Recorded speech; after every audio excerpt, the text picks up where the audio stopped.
Paul was a missionary.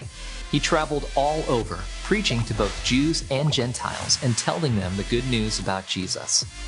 One of the places Paul preached was Galatia.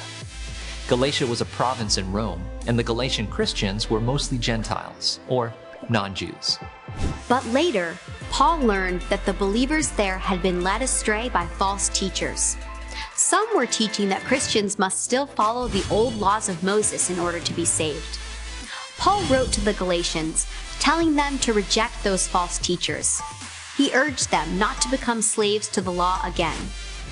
Christ has set us free, so we can live in freedom, Paul wrote.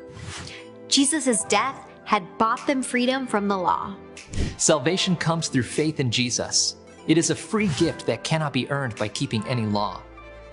Paul explained that God changes people who trust in Jesus. God gives them the Holy Spirit, who guides them and gives them power to become more like Jesus. Live by following the Holy Spirit, he said. Paul wrote that the Holy Spirit changes the way we think and act. When people obey the Holy Spirit's leading, they have love, joy, peace, patience, kindness, goodness, faithfulness, gentleness, and self-control. These things are the fruit of the Spirit, proof that the Spirit is in someone, like how a healthy tree produces fruit. This fruit is pleasing to God. The Holy Spirit changes our minds and hearts so that we want to obey God, and He gives us power to obey.